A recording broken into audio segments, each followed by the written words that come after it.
A series on the 8 limbs of yoga. I want to talk to you in this particular video about the first 3 limbs of yoga. These are called Yama, Niyama, Asana, Pranayama, Pratyahara, Dharana, Dhyana, and Samadhi. So these are the Sanskrit names. And just to give you a quick outline of each one, Yama basically means the 5 commandments.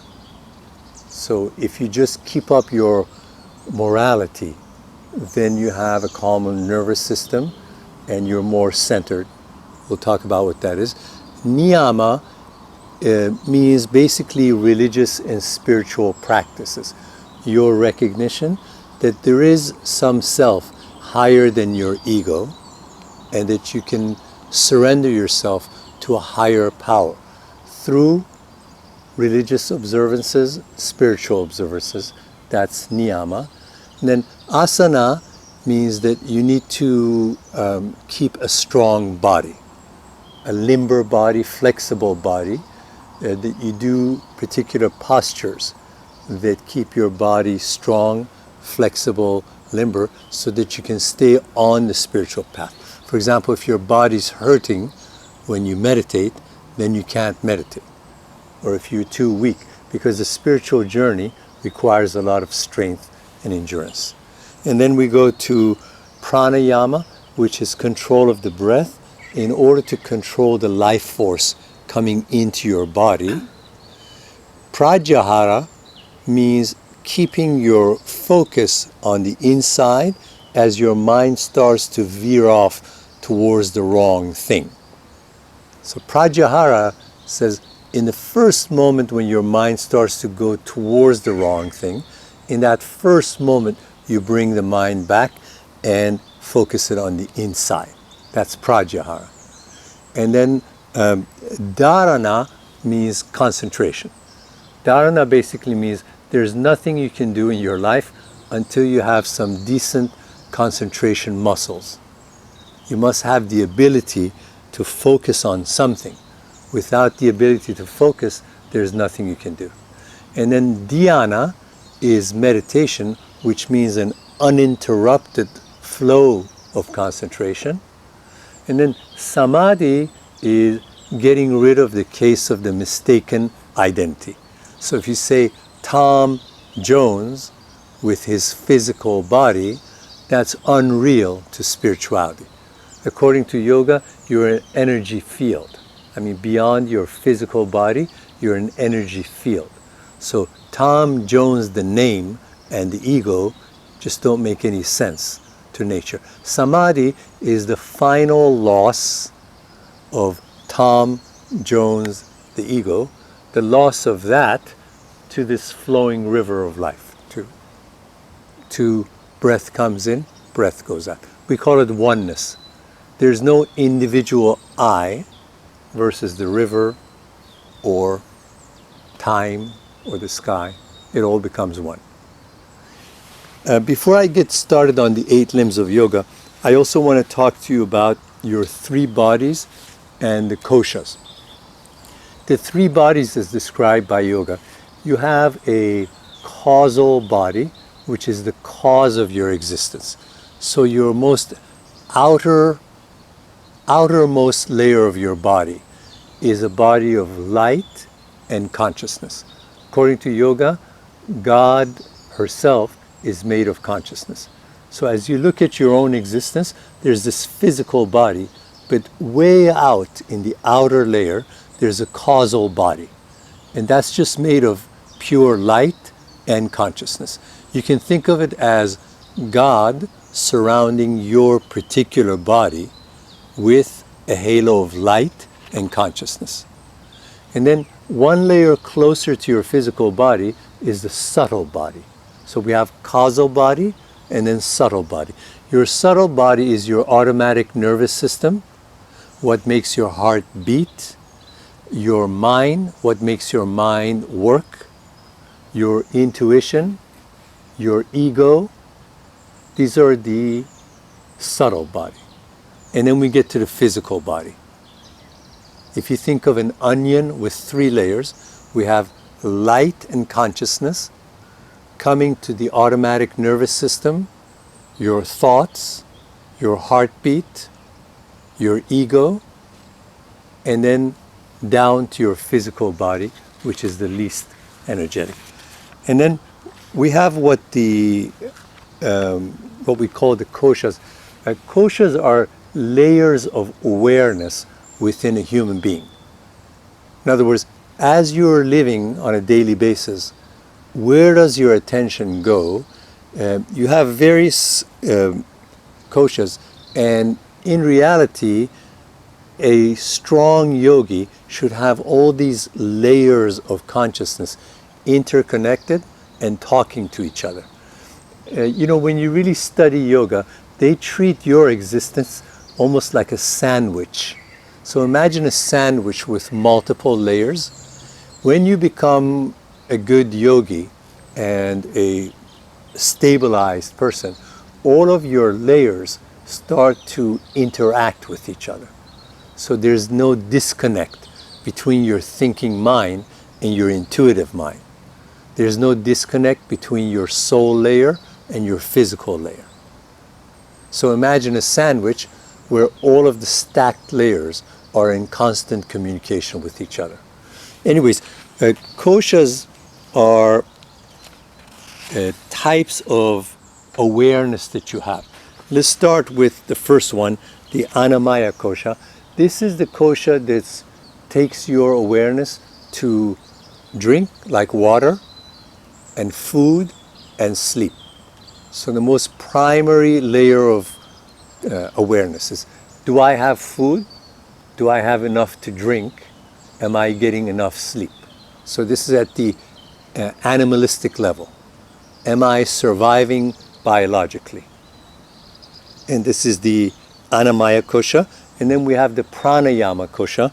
Pranayama kosha has to do with your energies. For example, is there life force? Is there enough life force coming in with your breath? Do you have enough body heat? Is there enough energy? Is there enough life force? Prana is what sustains your body with life. So the pranayama kosha is, am I getting enough prana life force? Do I have the right body temperature? Is there enough electricity going through me? That's the pranayama kosha. And then we have the manomaya kosha. This is your thought level, your thinking mind, your intellect, and you can also include intuition into that. So you have another layer that has to do with your mind, your thinking, your intuition, your analysis, manomaya, and then vijnanamaya, which is your intuitive layer. This is when you have hunches about your survival, your family, your financial welfare. So in yoga, we separate intellectual analysis from intuition. Intuition is uncalled for. It comes instantly like a flash.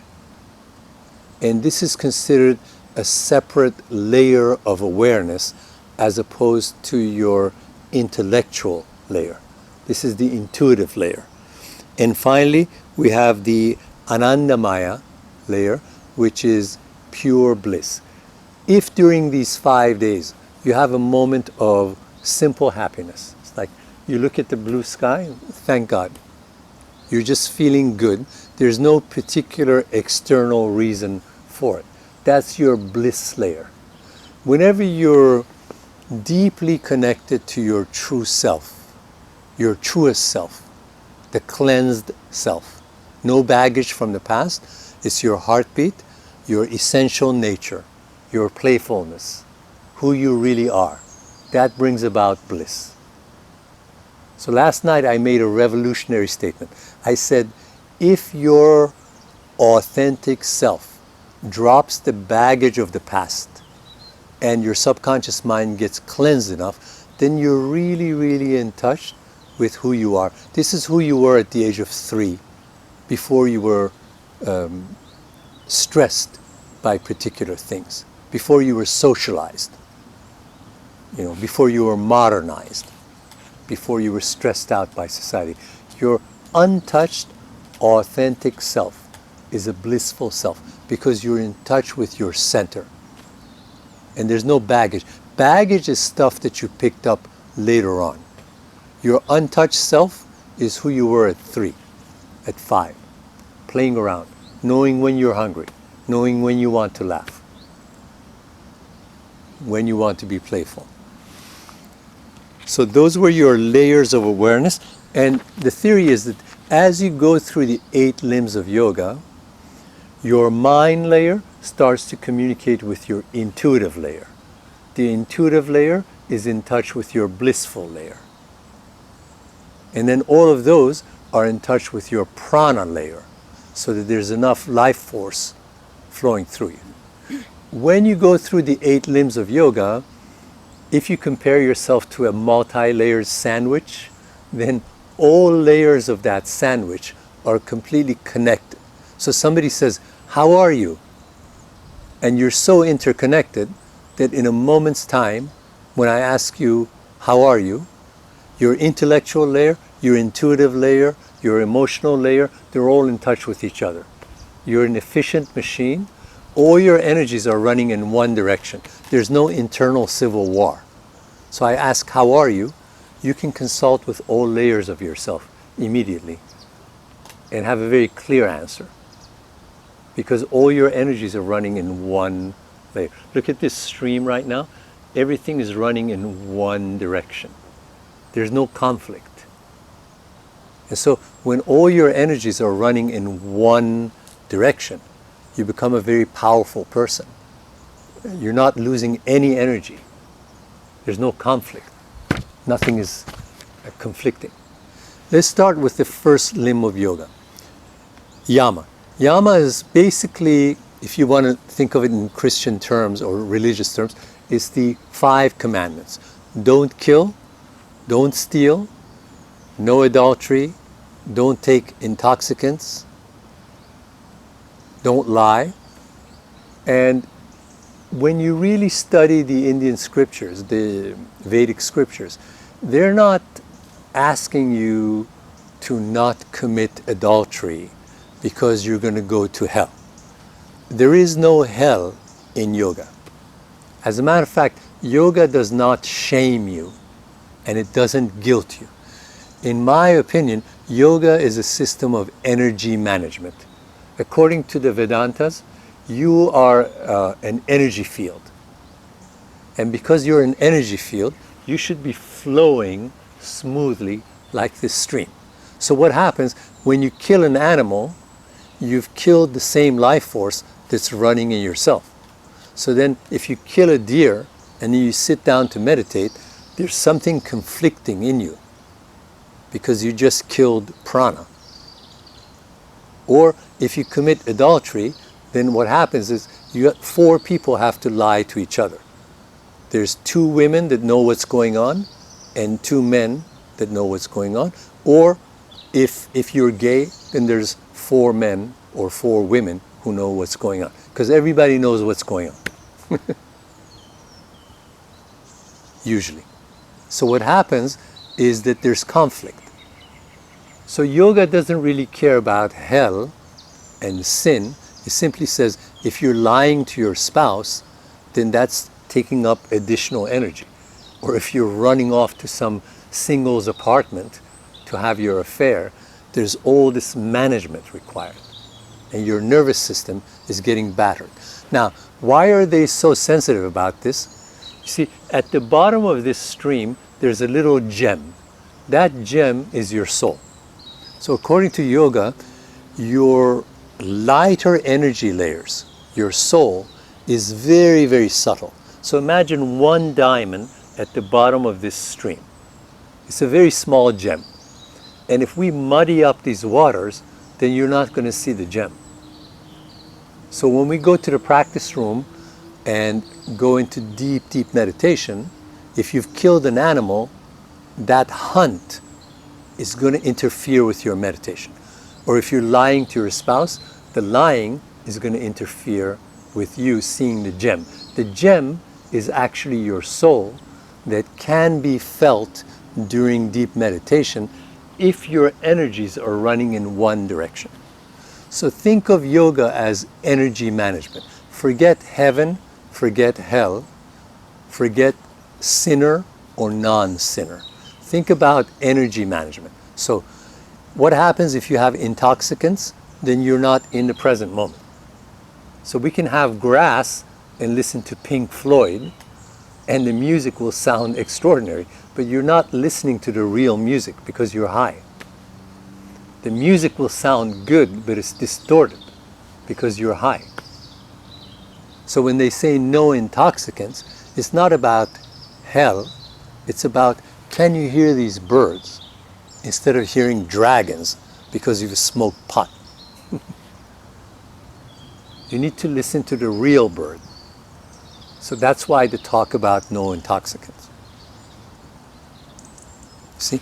Now, if somebody's following Yama, first of all, Yama is something, it's an oath, it's a promise that you make to yourself. It's nobody else's business. There's nobody clapping for you because you're being a very, very moral person with a lot of integrity. It's your promise to yourself. So if you're going to do Yama, it's because you want all of your energies running in one smooth direction. In other words, you promise yourself not to lie for 1 week. You promise yourself not to step on any ants for a week. You promise yourself not to take any intoxicants for a week. It's an oath that you make to yourself. And then you experiment with that. Go through a week of no lying, no killing, no adultery, no drugs, and then see how you're feeling. What you should be feeling is inner honesty, inner integrity. People who practice Yama are trustworthy people. They are clean people. They have integrity, so people give them social responsibility. There are people who are very compassionate. If they see some living creature suffering, they need to go forward and help. They cannot stand to the side. They believe in justice. If they see unjust things happening in society, they feel compelled to step forward. So you want to see who's following Yama? Very simple. See who's your most trustworthy friend. See who is clean. Their body is clean, their life is clean, their home is clean, their mind is clean. See who has integrity. See who is self-reliant. You go up to a 90-year-old and you want to hold their hand, walk them across the street. They say, no, if I need your help, then I'll take your hand. So this person has self-reliance. They're upright. These are some signs of Yama. Now, let's go to Niyama. Niyama is basically believing that there is a power higher than your ego. So, if your name is Mary, then you believe that there's an energy field, there's consciousness that is higher than just the name Mary. This will really help you relax, because in this tense world, you're going to take on a lot of responsibilities on your shoulders. If there's a recession, or you're looking for a job, or you need to renew your passport, your apartment lease is over, you're taking all of these onto your shoulders. And you're saying, if I hadn't made that mistake, I would have a different job now. Niyama takes a different approach.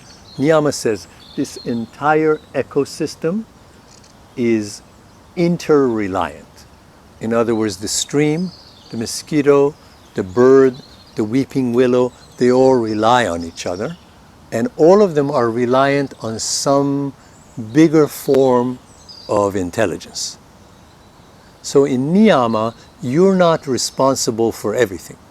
You try your best, you do your meditation, you leave the results to something bigger than yourself. Even when you go to the office, I recommend doing this. When you go to the office, be aware of breath coming in, breath going out. So as you go to the office, just put your focus on the breath going out, coming in, and rely on breath movement as a form of intelligence. You're sitting in a tense business meeting, just come to the movement of the breath and follow the breath while you are in the tense business meeting. And you'll see that some higher form of consciousness and intelligence takes over during the meeting. It's within yourself because you're made of consciousness. Niyama has some branches to it, and I'll explain to you what the branches of Niyama are. First part is cleanliness. Niyama says if you believe that you have a higher force, then your life should be clean. In other words, your clothing should smell like flowers. Your home, no matter how small or big, should be very clean. Somebody was remarking today at breakfast how clean this place is. And yoga says that has to do with your mind also. If you have a messy mind, your home is going to start getting messy. So cleanliness. Cleanliness of your body, cleanliness of your clothing, cleanliness of your mind. Which internet sites are you surfing? Or cleanliness of your social interaction. Who are you interacting with? Because if you're interacting with somebody who has a very messy mind, then your mind is going to start getting messy because your best friend is messy. So his mind is going to start coming into your mind. Cleanliness of mind, cleanliness of body, cleanliness of your garden, cleanliness of your home, cleanliness of the internet sites that you're surfing, cleanliness of the books that you're reading. This is not to take away fun from your life. If you ever see a yogi who is super serious, toss them out. Super seriousness is definitely ego. All of us need to work on ourselves to laugh sometimes.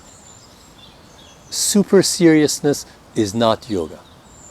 The most advanced yogis are very childlike.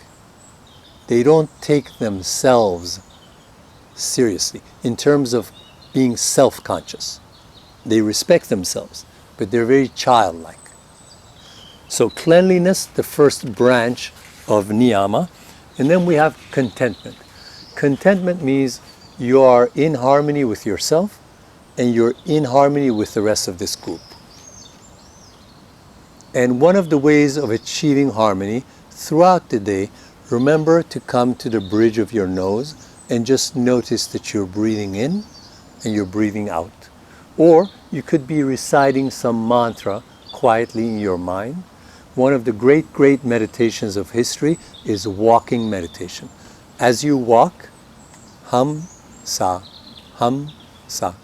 So as you walk, just say a mantra to yourself. You could be calling out to Jesus Christ. It depends on which mantra and which name gives you the greatest peace. You could call out to the Buddha. A mantra basically takes the place of a potential negative thought. Your mind can only think one thing in a second. So if you're saying hum sa, you're taking away space from a potential negative thought. Walking meditation with rapid walking will make you very elated. I've recently gotten into long distance rapid walking as you recite good thoughts and mantras. Very uplifting. Good for your body and mind. So contentment. Contentment means you are at peace with yourself and other people. If you have contentment, an upsetting incident, like somebody bumping your car's bumper, that upset will last less time. You'll be upset for a shorter amount of time. Also, if you're angry at somebody, if you're angry at your past, you will not hold on to that upset.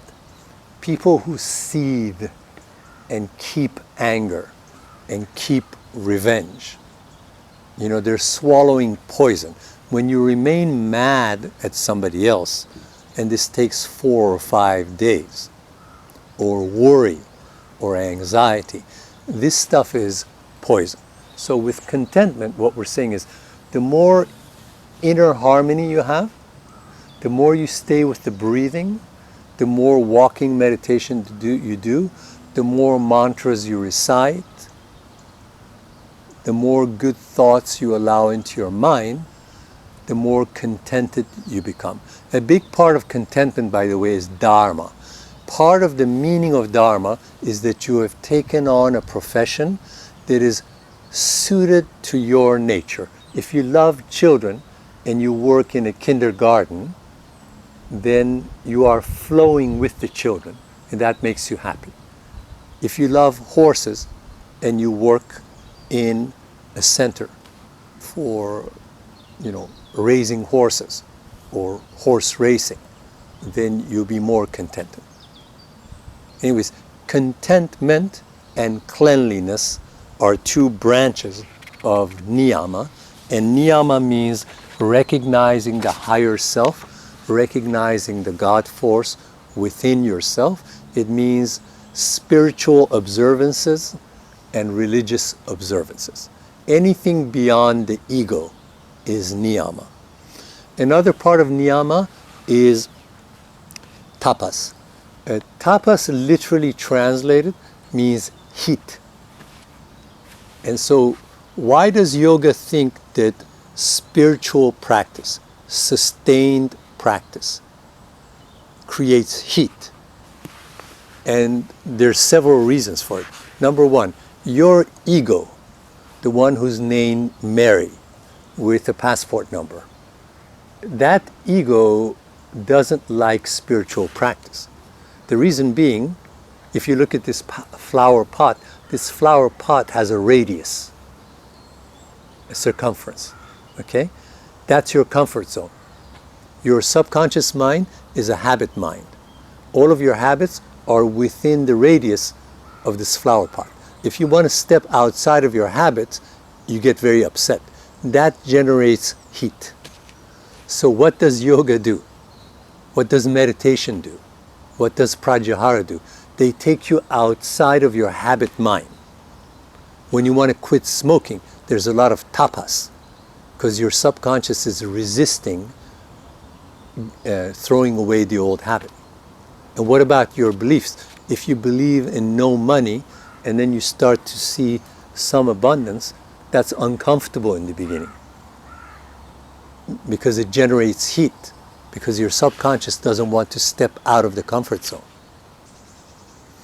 In terms of spiritual practice, yoga says, look, I want to tell you the truth on day 1 so you can relax into the rest of your life. Yoga says your spiritual practice is lifelong and every day. It shouldn't be unpleasant. If you're doing it right, you're enjoying this journey. If you're just thinking about samadhi as the only goal that you want to achieve, that's a very high goal to achieve, but you should be enjoying today, because your spiritual practice is going to be lifelong. It's going to be every day. And there's a reason for that. Your soul is constantly moving towards light, your higher self. And when your personal self gets cleansed, you'll see there's no standing. Look at this. Look at nature. It's constantly moving, right? The branches, the wind. There's nothing staying still in nature. So what happens is we go to a workshop and then we say, voila, I have arrived. So I can relax for the rest of my life. No such thing. Because your soul is a very high being. Your soul is your perfectly cleansed self. The baggage is old history now. You're just flowing with content. I'm not idealizing it, because if you like yourself, you should continue with the daily practice. Why? Because your soul is not going to leave you alone until you become one with light. You're going to see godliness within yourself. Before that point is reached, you keep moving like this stream. But you should be enjoying the movement. That's the issue. So tapas means heat generated by everyday practice.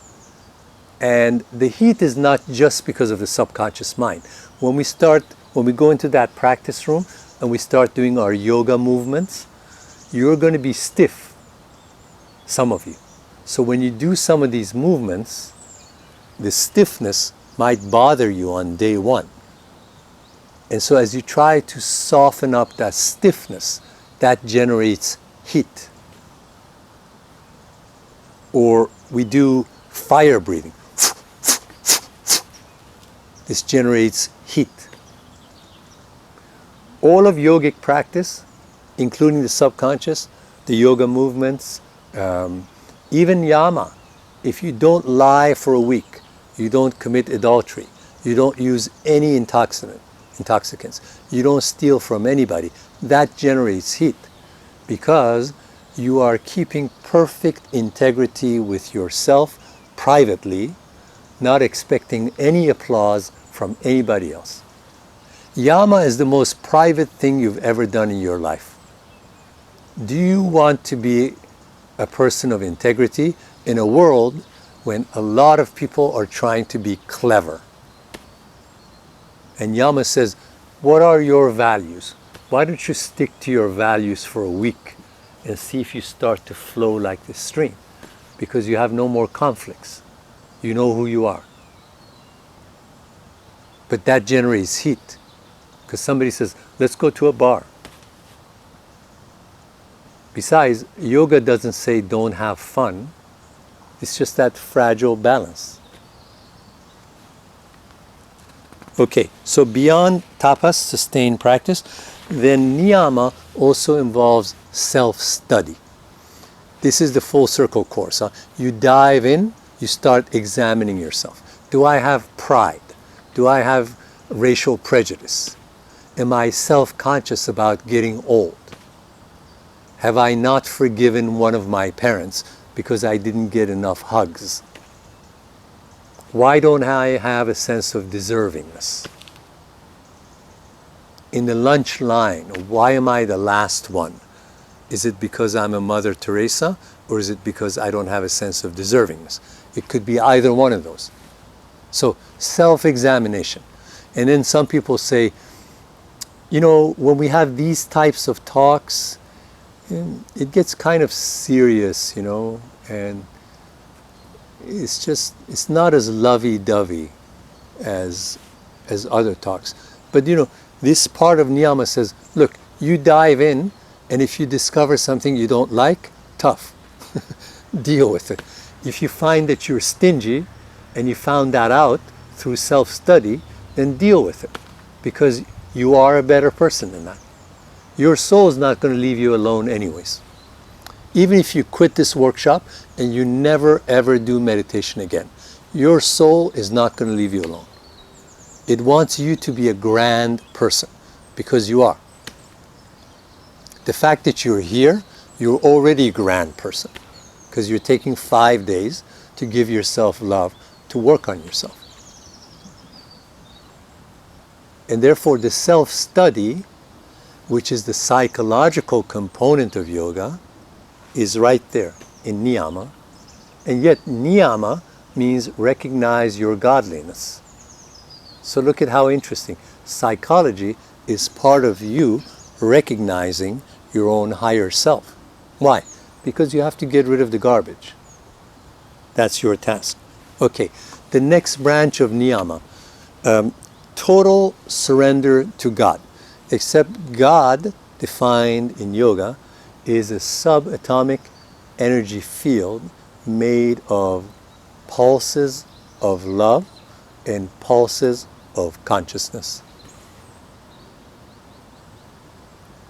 So our Lord, according to yoga, is an all-encompassing pulsation, subatomic pulsation of love, consciousness. It's an energy field. So when we talk about surrendering to God, according to yoga, it means give up your human concepts of God. Like the Lord is punishing me today, that's a human concept. Or the Lord is always kind. Kindness is an adjective that humans use. So when you try to impose that on a subatomic pulsation of consciousness, it doesn't make sense. It is pulsing with love, but to say the Lord always forgives, see, the pulsation is full of love, but when you say the Lord always forgives, you're superimposing human thought on this pulsation.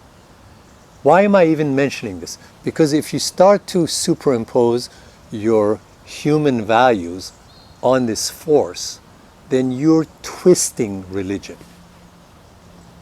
And that's a problem.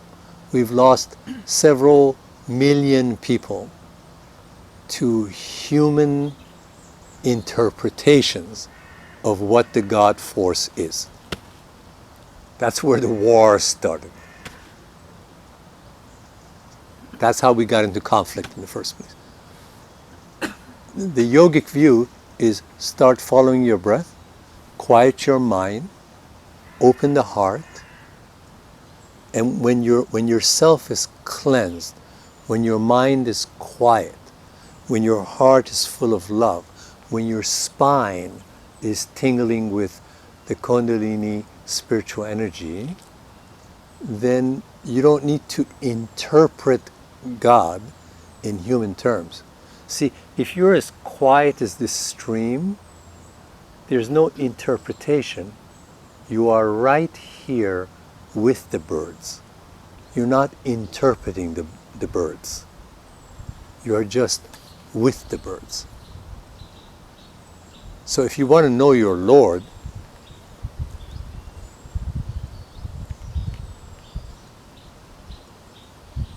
see, in this moment there's no interpretation. That's deep understanding.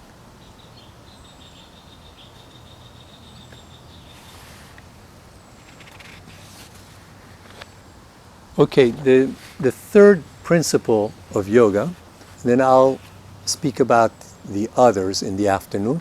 The third principle is asana. Asana basically means comfortable posture. So we're sitting in meditation and we're a mountain. See, if I sit like this, I'm already off balance. So if I get a negative thought, I can just topple over. If I'm in pain, again, I'm not at ease. So can you sit like a mountain, not a military position, but just like a mountain? Asana means comfortable posture. Asana means that your body needs to be healthy. You need to be taking care of your body. The yogic movements prevent illness. They get rid of illness when it's there. And they strengthen your immune system. The yoga asanas work on your joints. For example, you have synovial fluid in the cartilage. Between your cartilage and your bones, there's a fluid. And when that fluid is not enough, when it goes off balance, you can develop pains in your joints. So a lot of the yogic movements keep the level of the synovial fluid in your cartilage in balance. Some of the yogic postures work on your glands. And some of these glands are in charge of many, many functions of your body. So when you massage these glands, for example, the adrenal gland here in the stomach area. So when you do the spinal twist, you are massaging the adrenal gland, which can produce cortisol or adrenaline. The thyroid gland controls so many parts of your body, and there are yogic postures that massage this gland. And then the yogic postures also send signals to your subconscious mind. How's that? For example, when you bend forward in a yogic posture, that sends the message of humility and deep listening to your subconscious. You know, there are certain postures where you put your hands behind you and you start to bend forward until your forehead touches the ground. And that sends the signal of humility, quiet listening. You know, if you listen to your best friend, completely listen without interpreting or without interrupting, you're giving tons of love to that person. How many people do you know in your social circle who listen to you like you're the most important thing in the world? Most people are preparing their answer as you're talking. Nobody's listening to anybody.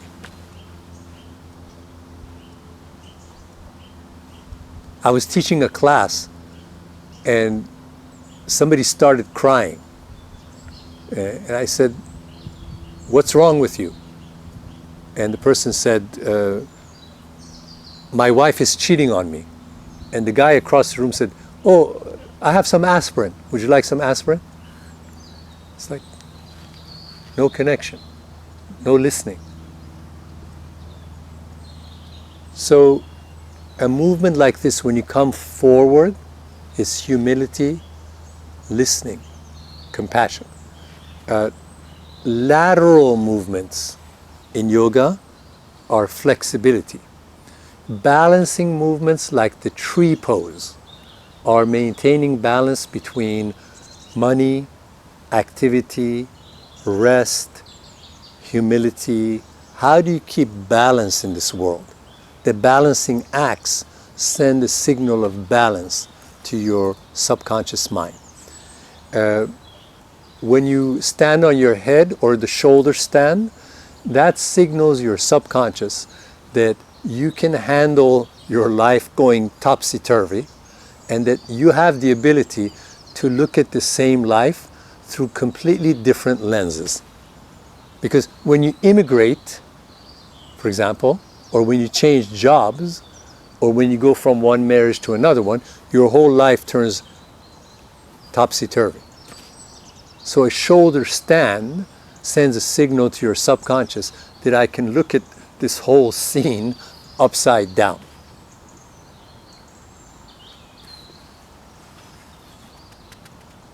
When you're doing asanas, every movement should come from the core of you. Every single movement should be followed by the breath or along with the breath. The real yoga, before it got modified in some ultra-modern yoga studios, the real yoga movement is meditation in action. So if your two hands are coming here to join each other in front of the heart, every centimeter and inch of that movement is done with breath, and it is a meditation as you're doing those movements. Anyways, we'll continue with the 8 limbs of yoga. This morning we covered Yama, Niyama, and Asana. God bless, and we'll talk to each other soon.